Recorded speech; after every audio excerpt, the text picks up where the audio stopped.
Hello students, today's topic is energy stored in a capacitor and dielectric of chapter number 2. Energy stored in a capacitor. In my previous video I have discussed with you people that a capacitor, it is a system of two conductors and which is used to store electrical energy. And how energy is stored in a capacitor, that we need to discuss today. So let's start it.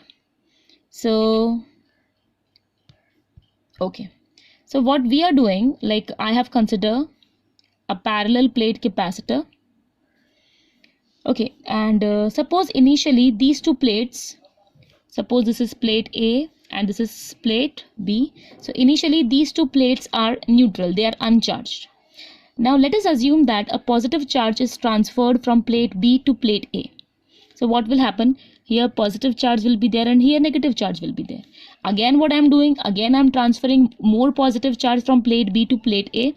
So again what will happen? Here positive charge will be there, here negative charge will be there.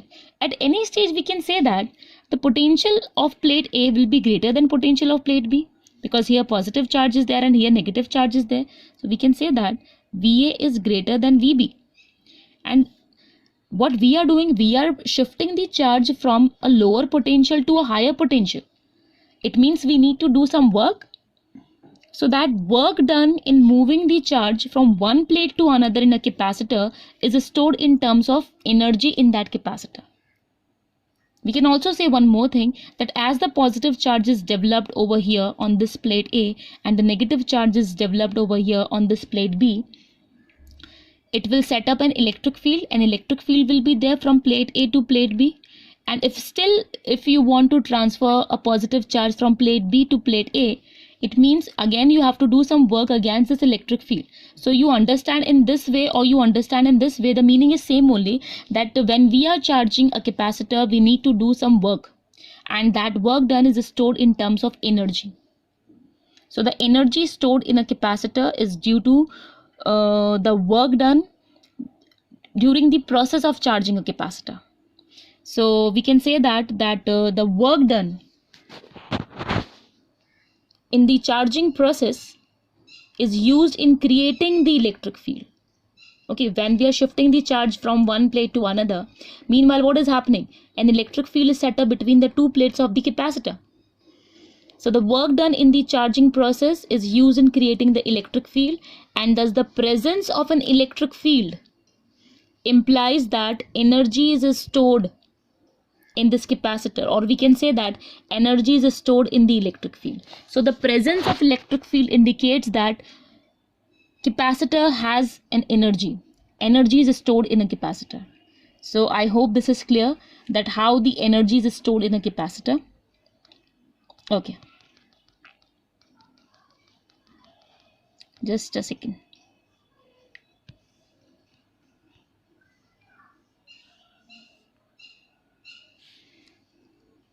Okay, so here again you can see over here that two plates are there, and this plate is positively charged and this plate is negatively charged, and these two plates are connected by a battery whose potential is how much? V. What is written over here? The process of charging a capacitor is equivalent to transferring charge from one plate to the other of the capacitor, that we have already discussed. The moment charging starts, there is a potential difference between the plates. Therefore, to transfer charge against the potential difference, some work is to be done. I have already told you, this is plate A, this is plate B. As the positive charge is moved from this plate to this plate, a potential difference is developed over here. This plate is at more potential, this plate is at lower potential. So again, if we want to move the charge from this plate to this plate, we need to do some work against this potential difference. So this work is stored as electrostatic potential energy in the capacitor. Okay, if dq be the charge transferred against the potential difference V, then work done is. Now suppose this is the potential difference V. Now again, if we want to shift a small charge dq from this plate to this plate, then how much work is to be done, that we need to discuss. Okay, now we know this thing. What is dw? It is V into dq, or we can also say that, na? How we have studied the definition of potential? Work done per unit charge. So what will be the work done? Potential into charge, and this work done is stored in terms of in form of potential energy. That's why it is written over here, du is equals to dw equals to v into dq. Now we know this thing. What is v? In my previous video I have told you what is c. C is equals to q upon v. So from there we can easily write what is v. V is equals to q upon c, where q is the charge on this capacitor, C is the capacitance, and dq is the small charge which is moved from this plate to this plate. Now this is the small work done in moving the small charge dq from one plate to another. Now if we want to calculate the total work done to transfer charge q, then what we can do? We will integrate it. So what we are doing, we are simply integrating this. So when we will integrate it, this du will become u. There will be sign of integration whose limits will be 0 to q, q by c dq as it is. Okay. Now when we will integrate it, c will be out of integration. Integration of q will give you q square by 2. And after you will put the limits, upper limits minus lower limit, finally we'll have this u is equals to 1 upon 2 q square upon c. Or the other form of this could be u is equals to half cv square. In place of q, what you can write? Cv. So c square v square it will be 1c and 1c will get cancelled. So it will be u is equals to half cv square. And one more form is there, and that is u is equals to half qv. In place of c, what we can substitute? Q upon v. So 1v and 1v will get cancelled. So finally we'll have this u is equals to half qv. All these three expressions are equivalent. The form of representation is different. So u is equals to q square by 2c, u is equals to half cv square, or u is equals to half qv. What are they? These are the energy stored in a capacitor. So I hope this topic is clear. Okay, now energy density. Energy stored in a capacitor we have discussed, and we have already, we have calculated its formula, q square upon 2c or half cv square. Now what is energy density that we need to discuss? Now u is equals to half cv square, just now we have derived. But we know this thing, that for a parallel plate capacitor, what is the formula for capacitance? A epsilon naught upon d, where A stands for the area of the plate, D stands for the distance between the two plates, and epsilon naught we already know. So now what we can do, okay, one more thing is there. What is V? V is equals to E into D. That also we know. See, here is our formula. Energy of a capacitor is given by half CV square. C is the capacitance of a parallel plate capacitor, whose expression we know, A epsilon naught upon D.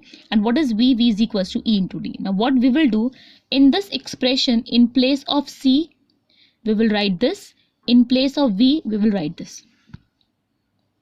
So after substituting these two in this, we will have this. So I hope this is clear. Now the thing is that, what is A into D? A is area, D is distance. So this will gives you what? Volume. So what is done over here? This AD is shifted this side. So when it is shifted this side, it will go in denominator. So finally what we will have? U upon AD equals to half epsilon naught E square.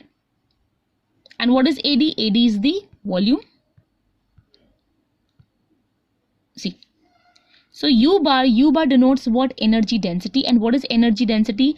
Energy stored per unit volume. So in place of U upon AD, what is written over here? U bar, which denotes what? Energy density. So we can say that what is SI unit of energy density? Energy density, how we have defined it? Energy stored per unit volume. What is the SI unit of energy? Joule. What is the SI unit of volume? Meter cube. So that's why its SI unit will be joule per meter cube. So energy density is generalized as energy per unit volume of the field. So I think this is clear. What is energy density? So energy density is simply energy divided by volume. Okay, now the next topic is energy stored in a series combination of capacitor. We have also discussed this thing, that what is the series combination of capacitor, what is the parallel combination of capacitor. In series combination we always talk about the reciprocal. reciprocal of equivalent capacitance is equals to 1 upon C1 plus 1 upon C2 plus 1 upon C3. And for parallel, what we have seen that the equivalent capacitance is equals to C1 plus C2 plus C3. So what will be the energy stored in a series combination of capacitor and parallel combination of capacitor? That only we need to discuss. Okay. We know this thing. In series combination, we have this. Equivalent capacitance 1 upon C is equals to 1 upon C1, 1 upon C2 plus 1 upon C3 till 1 upon Cn if n number of capacitors are connected in series. And C1, C2, C3 are their individual capacitance. But we know this thing that what is U? What is the energy of a capacitor? Half Q square upon C. Why we are taking this expression? Because in this expression, the C is in denominator. So it will be easy for us to write in this way. So this is the energy stored in a capacitor. Now, one second. I think this is clear that in place of 1 upon C, what we can write 1 upon C1 plus 1 upon C2 plus 1 upon C3, as it is which type of combination? Series combination. Now we can open the brackets. So when we will open the brackets, what will happen? This will become half Q square upon C1. It means energy of first capacitor. This will become half Q square upon C2. It means U2, which is energy of second capacitor. Then the third one will be half Q square upon C3. This will be energy of the third capacitor, and so on. It means the total energy of the combination will be the sum of the energy of individual capacitors. So U is equals to U1 plus U2 plus U3. If n number of capacitors are there, so that's what is written in general form UN. So the total energy stored in the system is the sum of the energy stored in the individual capacitors. So I think this is clear. Energy stored in a parallel combination of capacitors. We know this thing when we talk about parallel combination. We have this C is equals to C1 plus C2 plus C3 plus Cn if n number of capacitors are there. Now for this we will use which expression of energy? Energy is equals to half CV square. So now in place of C, what we can substitute? C1 plus C2 plus C3 till Cn. So half V square will be out, and in bracket you will have this. And when we will open the brackets, we'll have half V square C1, which will be the energy of first capacitor, that is U1. Then we'll have half V square C2. It is the energy of second capacitor, that is U2, and so on. So again what we are getting? U is equals to U1 plus U2 plus U3 till UN. It means again the total energy of the combination will be the sum of the energy of the individual capacitors. It means what? Whether it is series combination or the parallel combination, the total energy will be equals to the sum of the individual energy of all the capacitors connected in that particular combination. So what is written over here? The total energy stored in the system is the sum of energy stored in the individual capacitors.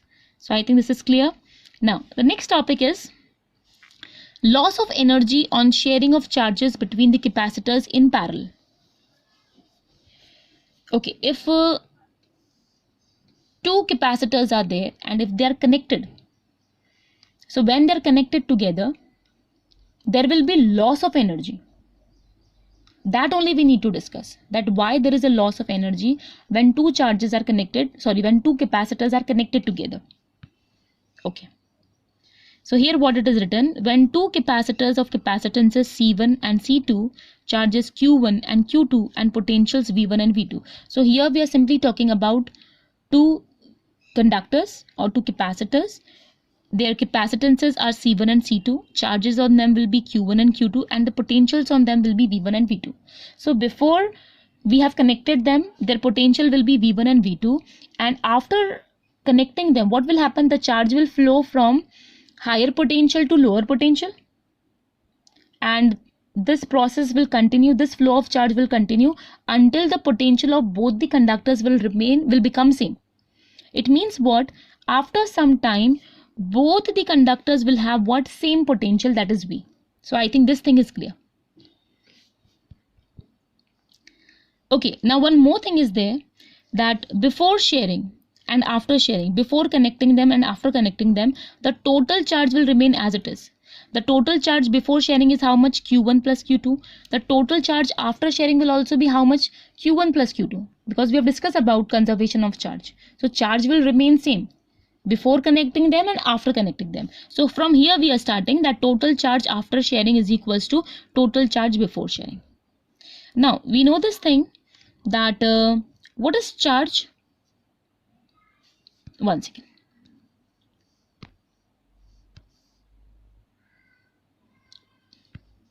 Okay, we know this thing, Q is equals to C into V.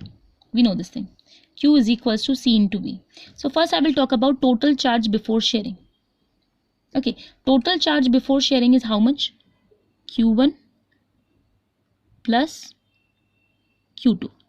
Actually I'm making capitals. Initially we have taken small, so you understand in that way. Okay, let me draw small only just to avoid your confusion.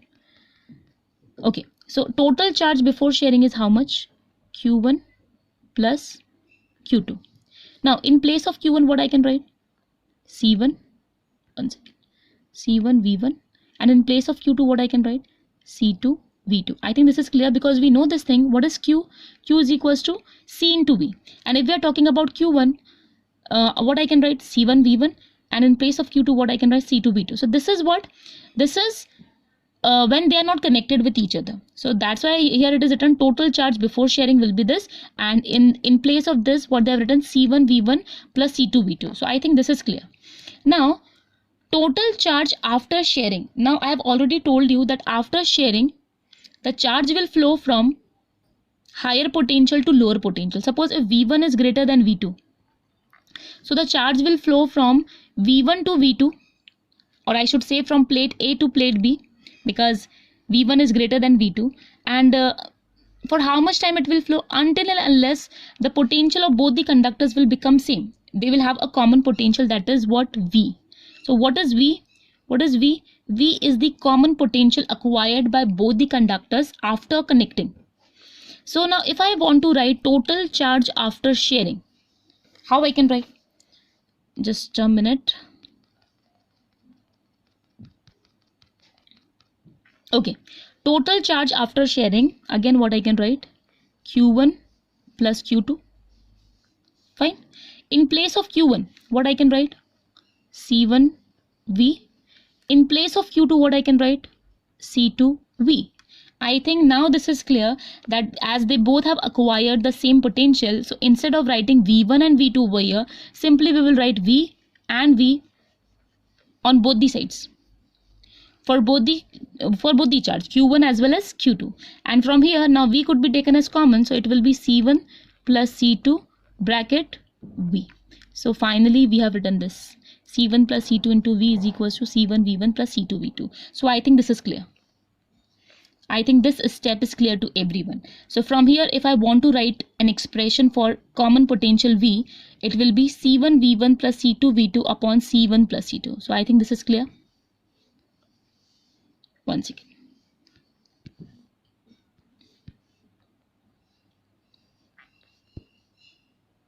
Okay, so this was all about common potential. So how we have written common potential, I think this is clear. Now before sharing, before connecting them, what is the total energy? Energy we know we represented by U, but initial energy we are talking about, that's why it is written what? UI. Okay, so before sharing, what will be their energy? This is the energy of first conductor, this is the energy of second conductor. Half C1 V1 square plus half C2 V2 square. Now, total energy after sharing. Now, only one change will be there. We know this thing. After sharing, they will have same potential. Instead of writing V1 and V2, we will simply write what? V, that is the common potential. So that's what is written over here. UF is equals to half C1 plus C2 into V square. I think this step is clear. So now, what is the difference in the energy? What is the loss in energy? So the loss in energy will be UI minus UF. UI is greater than UF, and that also you will come to know that why UI is greater than UF. So simply what we have done, we have subtracted these two. So UI minus UF will give you this. When you will solve it, it is very easy. And this is V1 minus V2 whole to the power 2. Actually, it is written as, it is in multiplication. Actually, it is a power. It is whole to the power 2. Okay. So now from here, we can say that as V1 minus V2 is whole to the power 2. It is a square. It means what? It means V1 is greater than V2 or V2 is greater than V1. It will always gives you what? A positive value. It means we can say that Ui minus Uf will always be greater than Ui. One second. I'm not able to make Ui. Ui minus Uf is always greater than 0, because whether V1 is greater than V2 or V2 is greater than V1, it will always give you a positive value because it is a square over here. So I think this is clear. One second. So that's why it is written over here, Ui minus Uf is greater than 0, or we can say that Ui is always greater than Uf.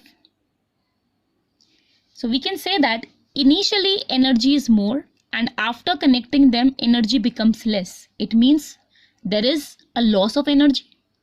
That's why we are getting this. So therefore there is some loss of energy when two charge capacitors are connected together. So whenever two conductors are connected together, there is always a loss of energy. Energy is always lost. So the loss of energy appears as heat and the wire connecting the two capacitors may become hot. So when charges move from one conductor to another conductor, there is always some loss of potential energy in the form of heat and the wire connecting them always become hot. So I think this topic is also clear to everyone. So please remember that there is always loss of energy when two conductors are connected through a wire. Okay, now next topic is polar molecules. I think the word itself define it. Polar molecules, poles. Actually in magnet also we have heard about that a magnet has two poles, north pole and south pole. So similarly when we talk about molecules, we have two types of molecules, polar molecules and non-polar molecules. So a polar molecule is that molecule in which the center of positive charge does not coincide with the center of negative charge. They are separated. Their centers does not coincide with each other. They are separated by some distance. So that type of molecule is known as what? A polar molecule. Like here a diagram they have given of water molecule.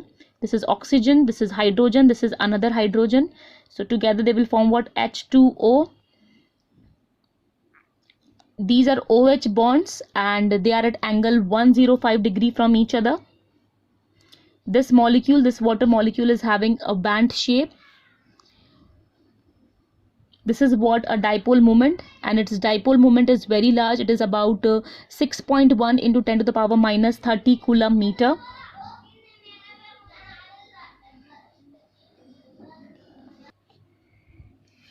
So H2O is a polar molecule, and polar molecules, they do not have a symmetrical shape. We can easily see over here. Examples are also given: HCl, H2O, NH3, that is ammonia, CO2, alcohol, etc. All are polar molecules. Simply you have to remember one thing only, that the positive charge and the negative charge, their centers do not coincide with each other. They are separated by some small distance. So that type of molecule will be called as what? A polar molecule. Now, effect of electric field on polar molecules. If we are talking about polar molecules and suppose we place these polar molecules in presence of an electric field, so what will be the effect of electric field on them? That we will see now.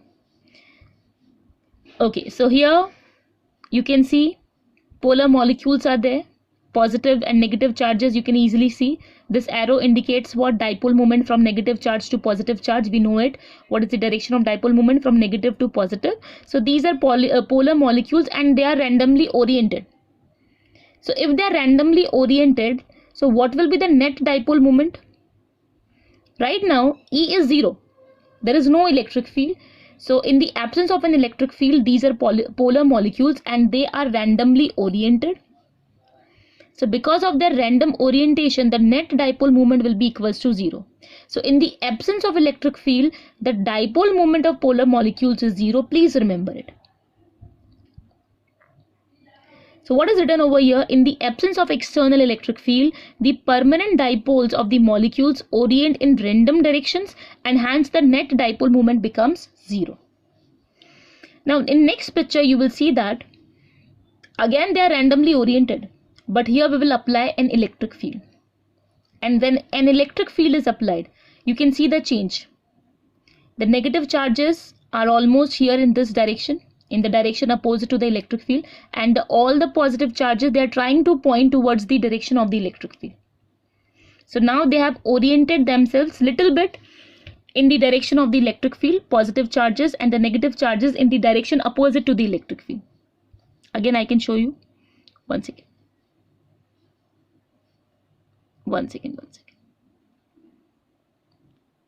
Okay. Now pay attention. So here right now electric field is 0. No electric field is applied. So they are randomly oriented. As the electric field is applied, they orient themselves in this way. Positive charges in the direction of the electric field, negative charges in the direction opposite to the electric field. So now they will have a dipole moment. Now dipole moment will not be 0, and its direction will be in this direction only, because we know it what is the direction of the dipole moment. So when electric field is applied, the dipole orient themselves in a regular fashion, and hence dipole moment is induced. There will be induced dipole moment, and complete alignment is not possible due to thermal agitation, thermal energy they are having. So because of that, they will not be able to to align themselves completely in the direction of the electric field. So complete alignment is not possible. So I think this is clear. So what you need to remember, that in the absence of electric field, when electric field is 0, dipole moment is also 0.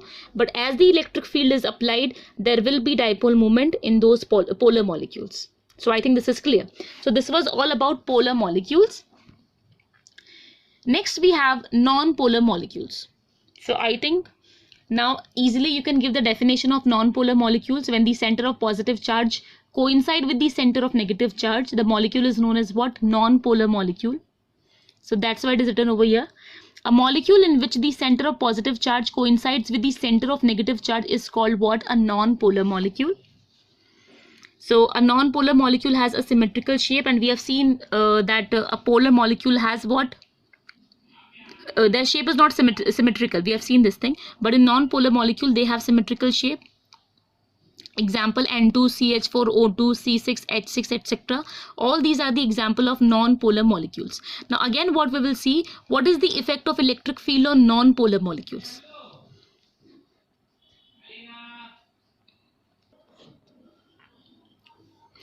Okay, now so these are non-polar molecules. In the absence of electric field, dipole moment is 0. These are electrons, these are positive charges. This red one denotes what? Positive charges, and this yellow color denotes what? Electrons.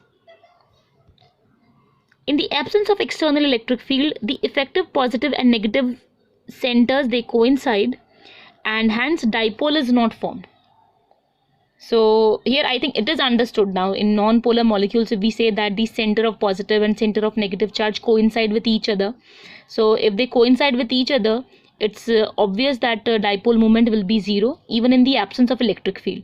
But now we will discuss about that in the presence of electric field, how things will change in non-polar molecules, that we have to discuss, that we have to see. So again, a non-polar molecule is there, electric field is 0 till now. As electric field is applied, and this is the change you can see over here, that initially in the absence of electric field, one second, in the absence of electric field they were like this, they were symmetrical, no stretching, nothing. As the electric field is applied, this is the change. So what we can say, that one thing, when electric field is applied, the positive charges are pushed in the direction of electric field, you can clearly see, and now they are no more symmetrical. The shape has changed, the direction, and the electrons are pulled in the direction opposite to the electric field. Due to separation of effective centers of positive and negative charges, dipole is formed, and hence now they will also have what? A dipole moment. So I think now things are clear that as the electric field is applied, what is the impact of this electric field on non-polar molecules? That positive charges are shifted in the direction of the electric field, and these negative charges are shifted in the direction opposite to the electric field. So their centers are quite separated. So they have formed a dipole. So they will have what? A dipole moment, that is P, in the direction of the electric field. So I think this is clear that what is the effect of electric field on